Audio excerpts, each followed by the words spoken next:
no me referiré necesariamente o exclusivamente a eso de no sentirse bien frente a ciertas cosas o cuando enfrenta ciertas situaciones. Alguien le preguntó a una señora, ¿qué hace usted cuando se encuentra en un basurero emocional? Y ella contestó, pues para olvidarme del asunto, voy y me compro un sombrero.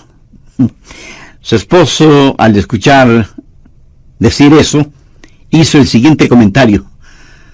Ahora me explico por qué tus sombreros son tan raros. Hay ocasiones en que nos desanimamos cuando no estamos felices acerca de algo o de alguien, o cuando perdemos el trabajo o tenemos un accidente de tránsito, o cuando alguien nos dice algo negativo sobre nosotros. Pero no me refiero a esto. Hablo de la depresión, ese profundo sentimiento de desesperación que a veces puede convertirse en algo terrible y horrible. Es un asunto que envía gente a los hospitales o causa que las personas simplemente desaparezcan de su círculo social. En ocasiones, cuando nos sentimos mal, es como si estuviéramos en una tormenta. Llega y se va. Pero la depresión es como una neblina que está constantemente presente, bloqueando el sol que trata de llegar a nuestras vidas. Y quiero que piense conmigo primero en lo que voy a llamar el serio problema de la depresión. Ahora sí, veamos el Salmo 42:5. ¿Por qué te abates, oh alma mía, y te turbas dentro de mí? El rey David escribió estas palabras, y él estaba deprimido, y estaba hablando consigo mismo. Hago un breve paréntesis aquí para informarle que el Instituto Nacional de Salud Mental reportó que la depresión es, tristemente, un negocio de más de $1 billón anuales. O sea, lo que la gente gasta para ser tratada de depresión. Y en lo que yo investigué para preparar este mensaje, descubrí que hay millones de norteamericanos que sufren de depresión, y supongo que esa es una lamentable realidad en todos los países del mundo. ¿Sabe usted que es muy difícil animar a una persona que sufre de depresión? Tal pareciera que nada le hace sentir mejor.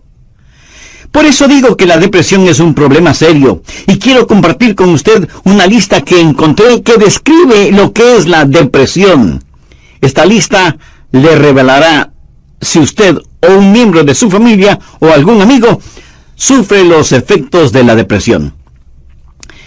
La depresión es un sentimiento de pasividad y apatía, un continuo estado de tristeza, una actitud de que nada está bien, o peor aún, nada vale la pena.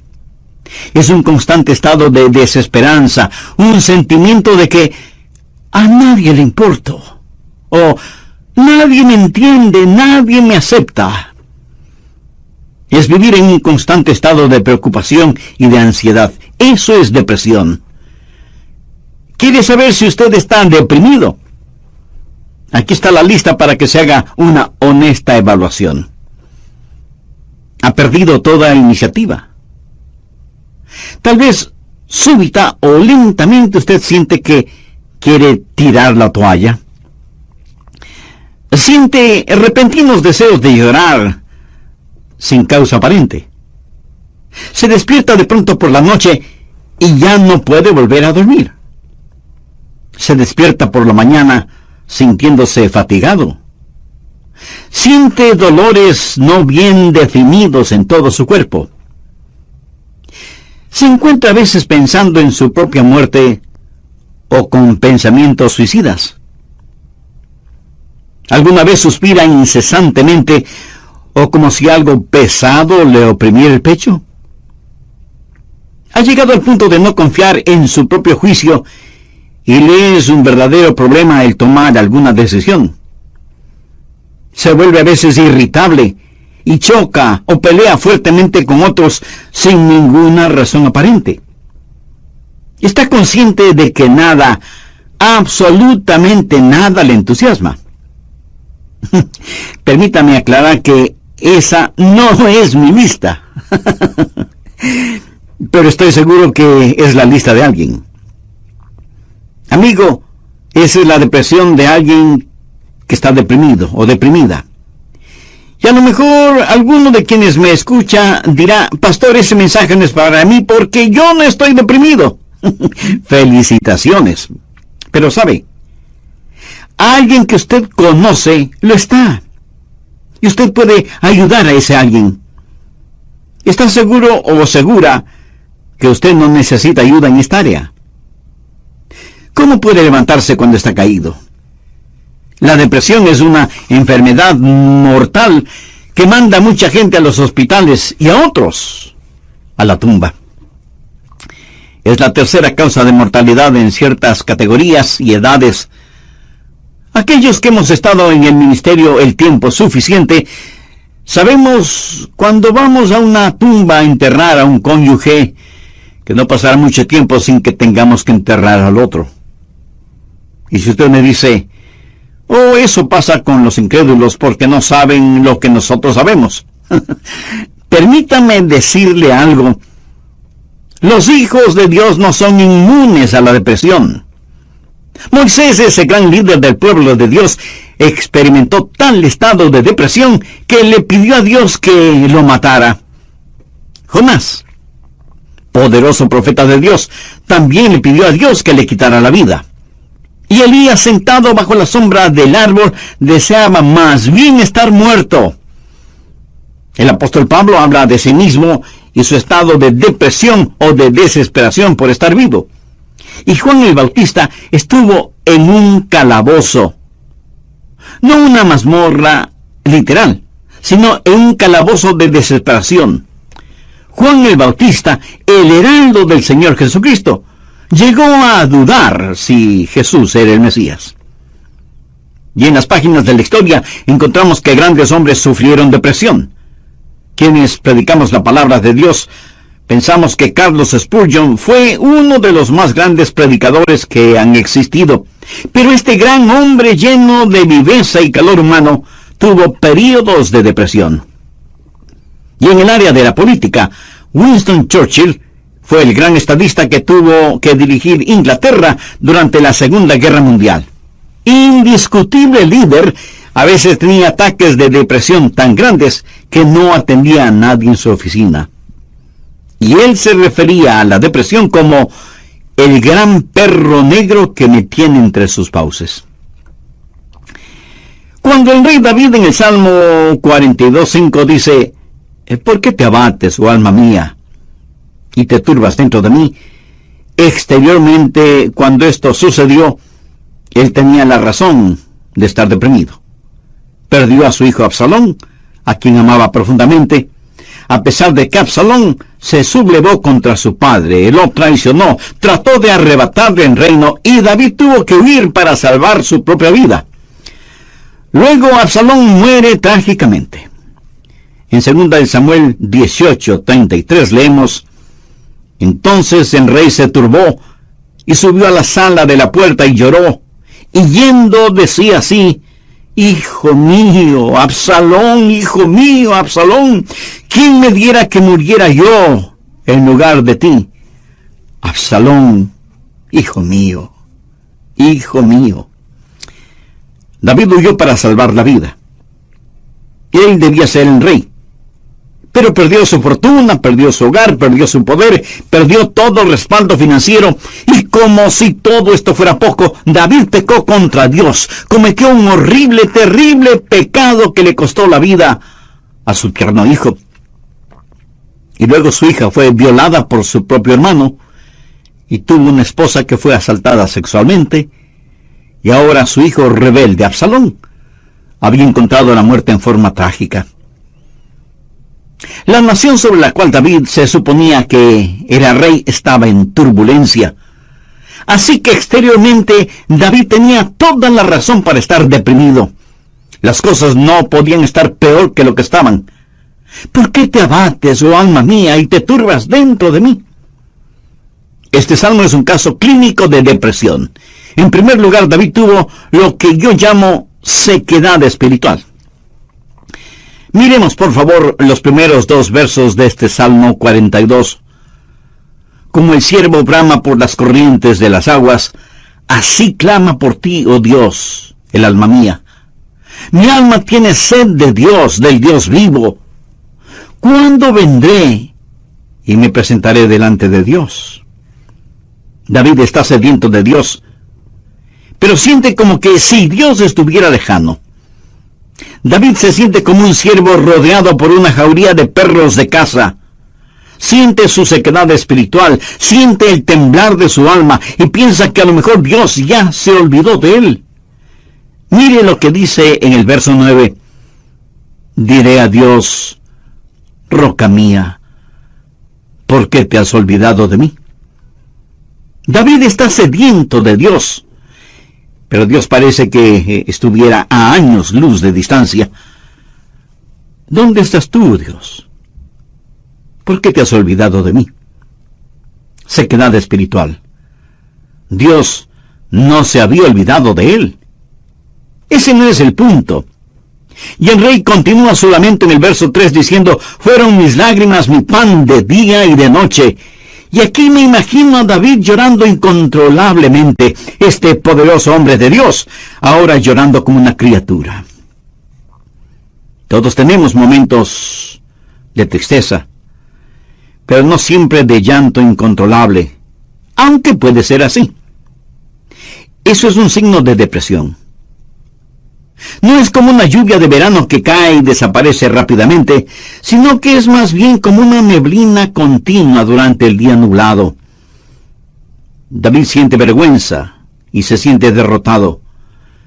Mire lo que dice en el verso 3. Fueron mis lágrimas mi pan de día y de noche, mientras me dicen todos los días, ¿dónde está tu Dios? Él sabe que sus enemigos están burlándose de él y está avergonzado. Se siente como un indigno testigo de Dios, y por supuesto que lo fue. Sabe, a veces, aun estando en evidente pecado, tratamos de testificar, pero no tenemos ni el poder ni el gozo para hacerlo, y no tenemos la victoria, y esto aumenta nuestra vergüenza. El sentido de culpa de David le hizo pensar que era una desgracia delante de Dios, y todo era peor por las recurrencias de sus memorias. Mire lo que dice en el verso 4. Me acuerdo de estas cosas y derramo mi alma dentro de mí, de cómo yo fui con la multitud y la conduje hasta la casa de Dios, entre voces de alegría y de alabanza del pueblo en fiesta. David recordaba mejores días. Miró retrospectivamente aquellos días cuando tuvo gozo y paz junto con la multitud, alabando a Dios en la casa de Dios. Y ahora todo eso no era más que un recuerdo. Ya no era nada real para él, y hacía que todo su dolor, toda su turbación fuera más vívida, y sentía que esos hermosos días que antaño experimentó, los había perdido para siempre. Y como si eso no fuera suficiente, él estaba abrumado por las circunstancias. Miremos lo que David dice en los versos 6 y 7. Dios mío, mi alma está abatida en mí.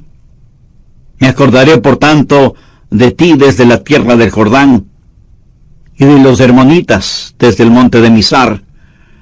Un abismo llama a otro a la voz de tus cascadas. Todas las ondas y tus olas han pasado sobre mí. El río Jordán es llamado el río de la muerte. La palabra Jordán literalmente significa descenso y juzgamiento. Comienza en el monte Hermón, que está casi a 3.000 metros sobre el nivel del mar, y desciende por un tortuoso camino hacia el Mar Muerto. El Mar Muerto está a casi 450 metros por debajo del nivel del mar. Y el río Jordán fluye hacia el Mar Muerto para no volver a aparecer. Así que, en la tipología bíblica, Jordán ha sido la representación de muerte y desesperación.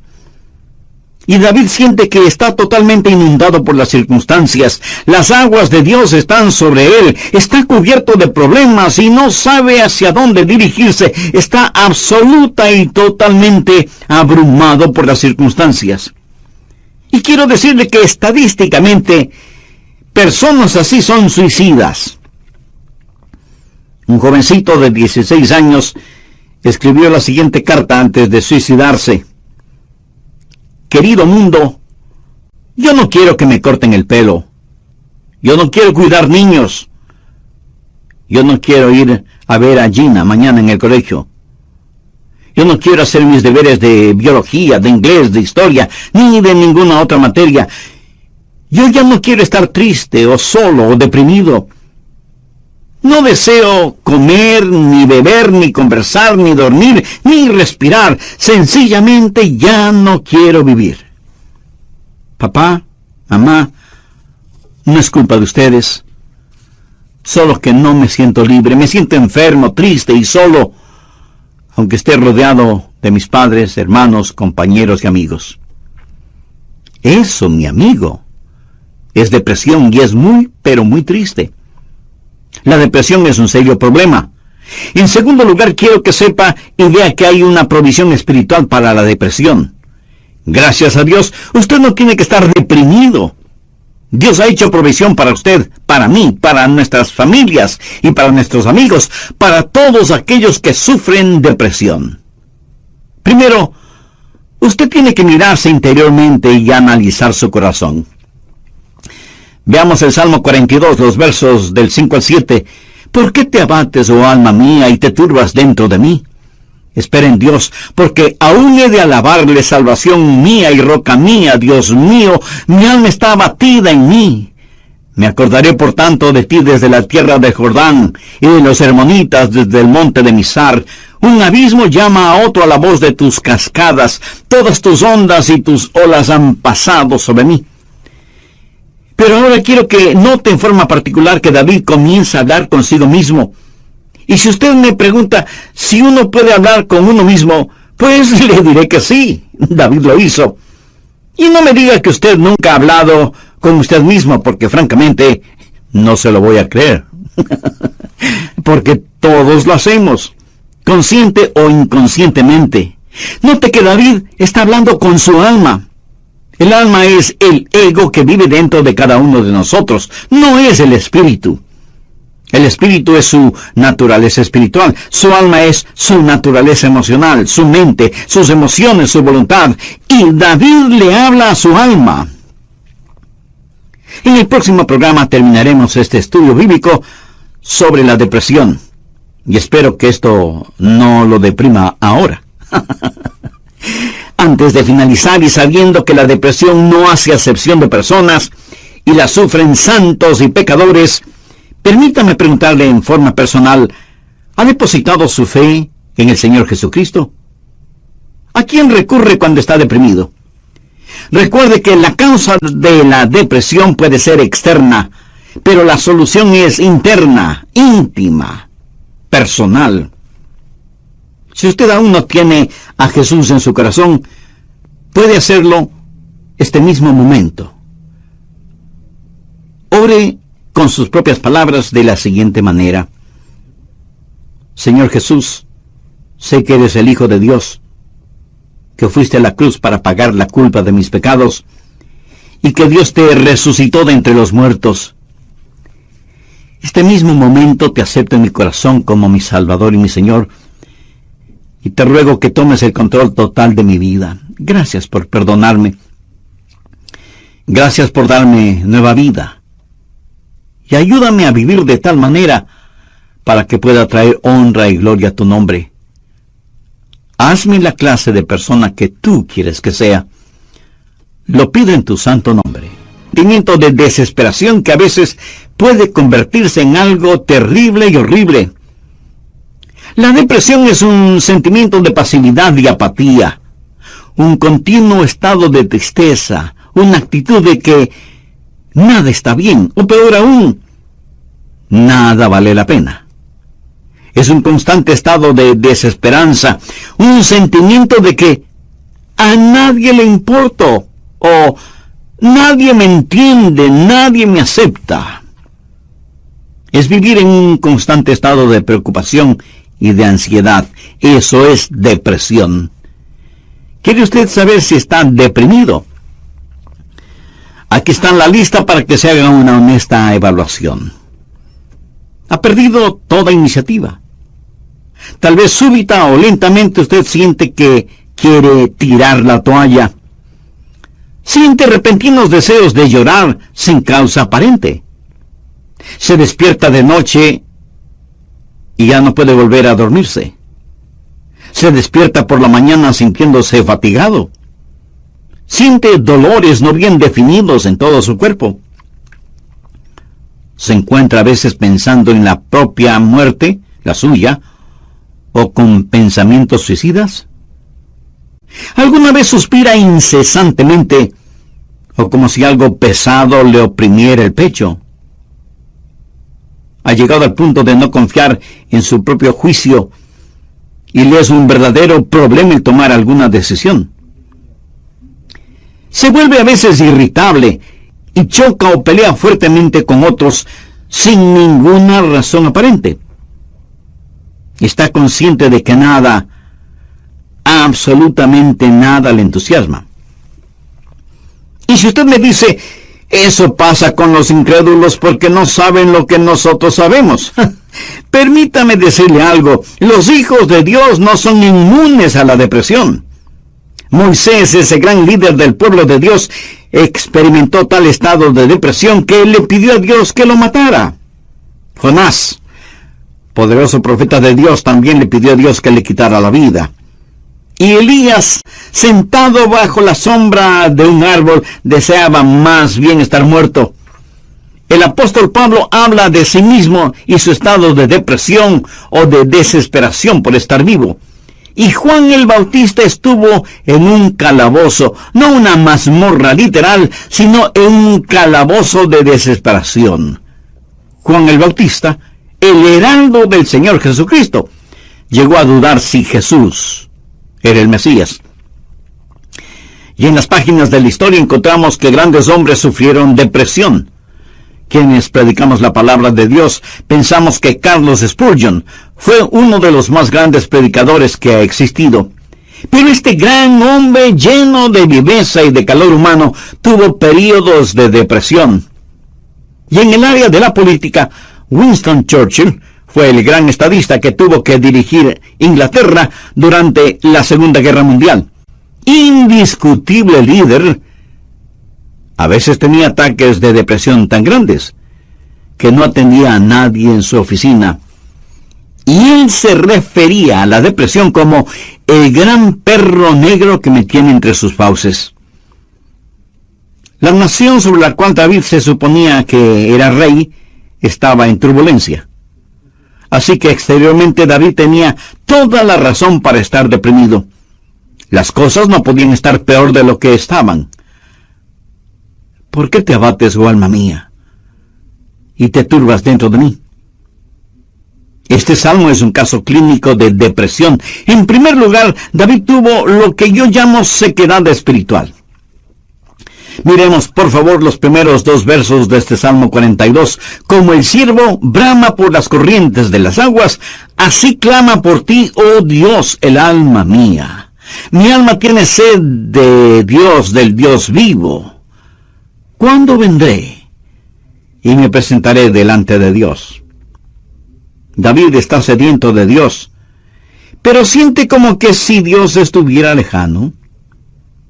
David se siente como un ciervo rodeado por una jauría de perros de caza. Siente su sequedad espiritual, siente el temblar de su alma y piensa que a lo mejor Dios ya se ha olvidado de él. Mire lo que dice en el verso 9. Diré a Dios, roca mía, ¿por qué te has olvidado de mí?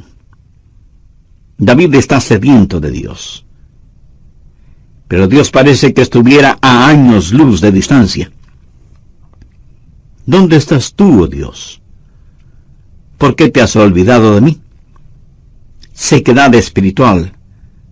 Dios no se había olvidado de él. Pero ese no es el punto. El rey continúa su lamento en el verso 3 diciendo: fueron mis lágrimas mi pan de día y de noche. Y aquí me imagino a David llorando incontrolablemente, este poderoso hombre de Dios ahora llorando como una criatura. Todos tenemos nuestros momentos de tristeza, pero no siempre de llanto incontrolable, aunque puede ser así. Eso es un signo de depresión. No es como una lluvia de verano que cae y desaparece rápidamente, sino que es más bien como una neblina continua durante un día nublado. David siente vergüenza y se siente derrotado. Mire lo que dice en el verso 3. Fueron mis lágrimas mi pan de día y de noche, mientras me dicen todos los días: ¿dónde está tu Dios? ¿Sabía que dentro de usted hay alguien que constantemente le está hablando? Es la vieja naturaleza, su alma no redimida ni santificada.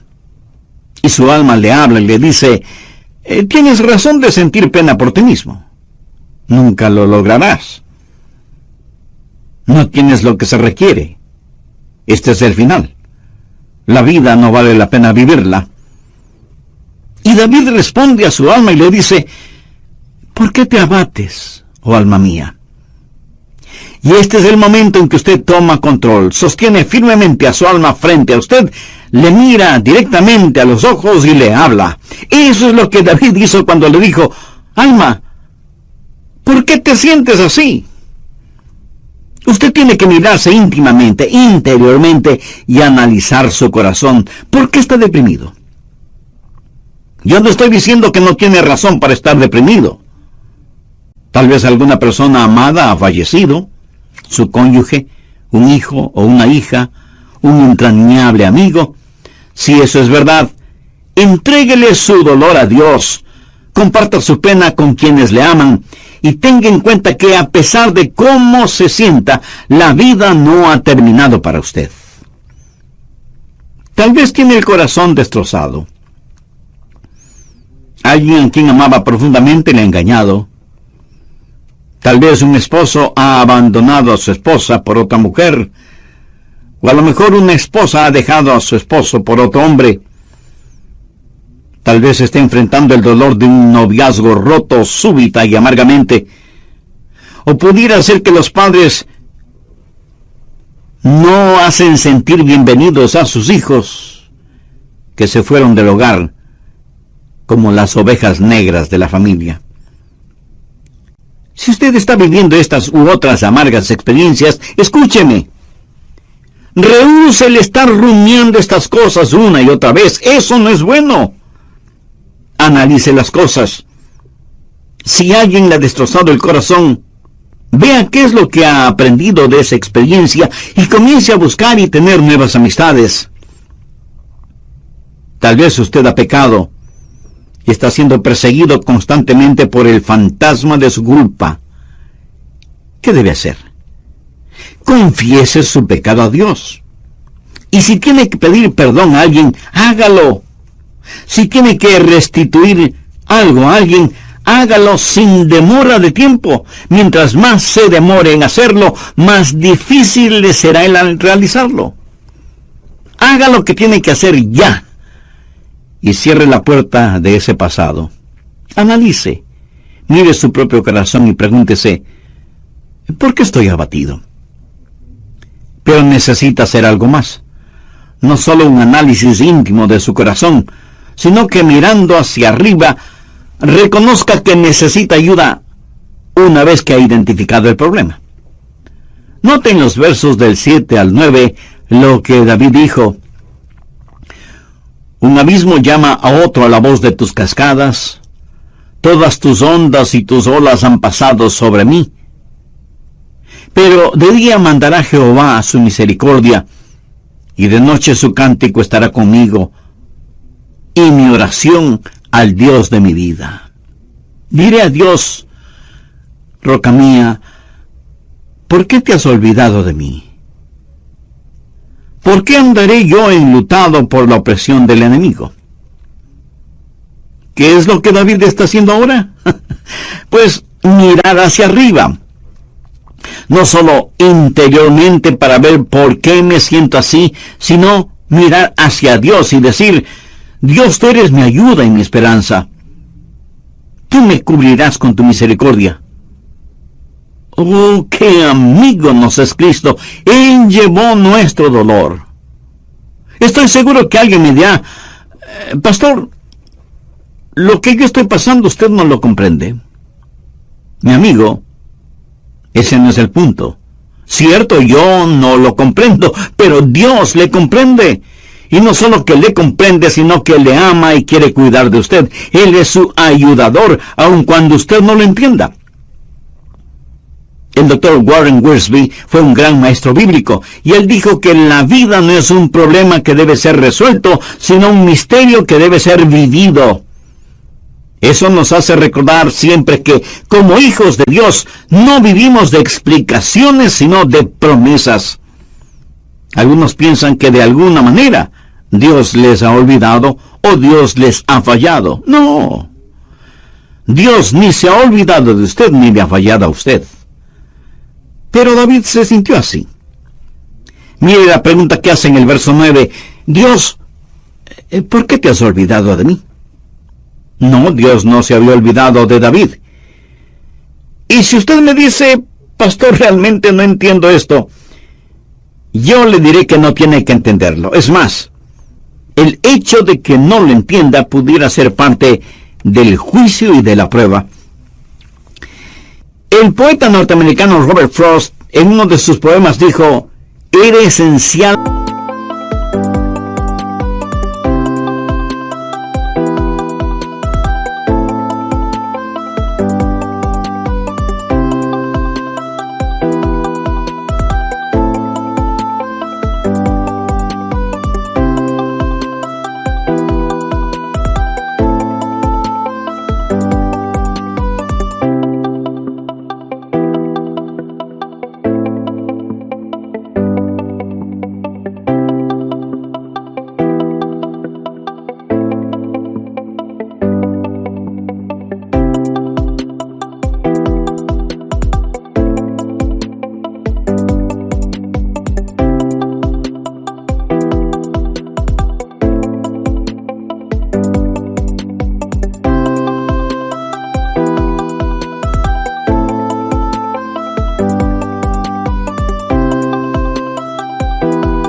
para el juicio que usted no lo entendiera entonces.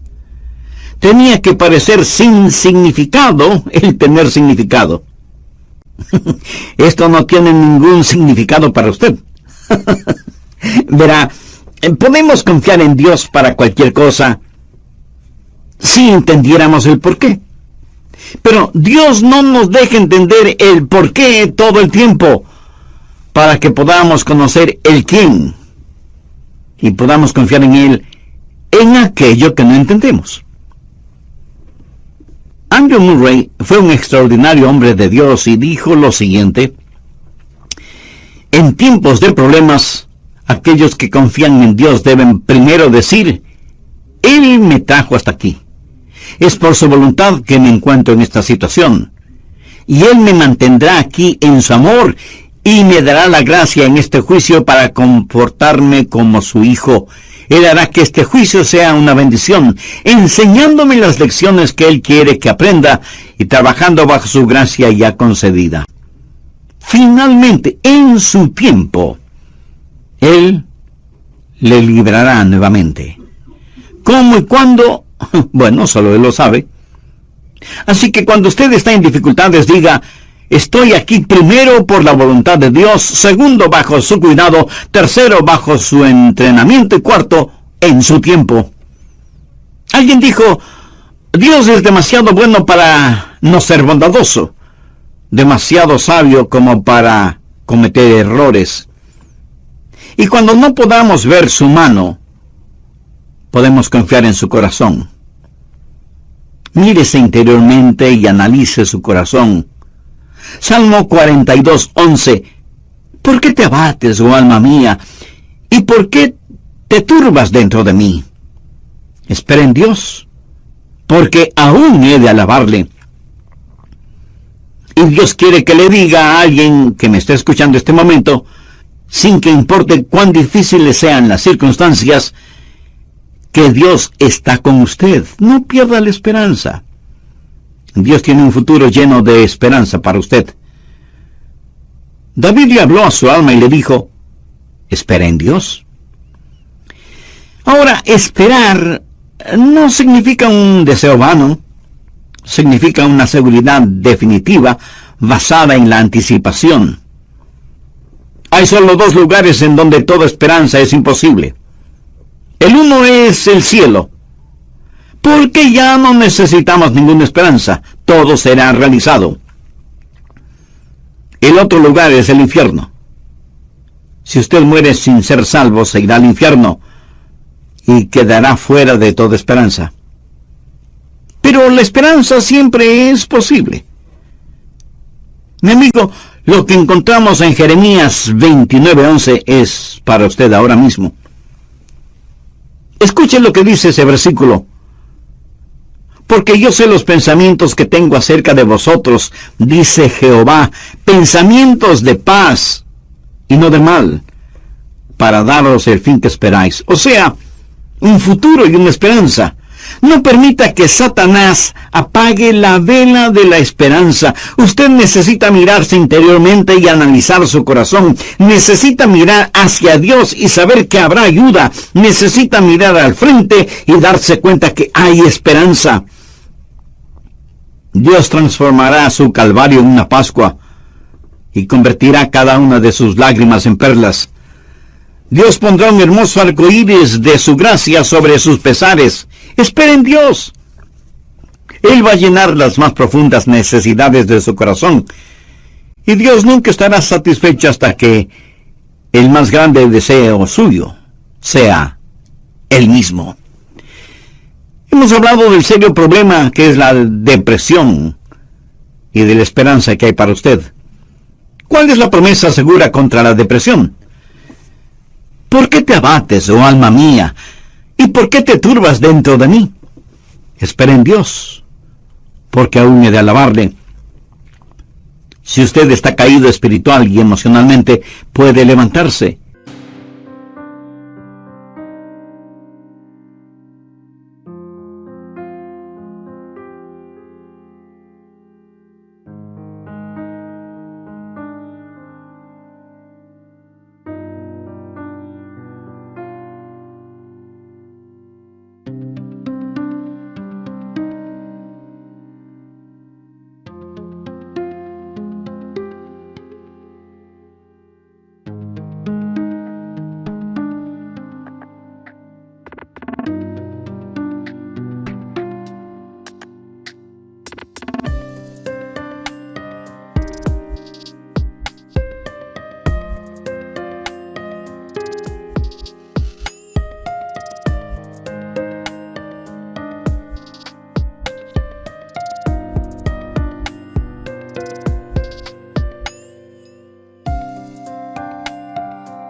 Y si hoy se siente deprimido, recuerde que Dios le ama. Ni una hoja cae al suelo sin que Él lo sepa.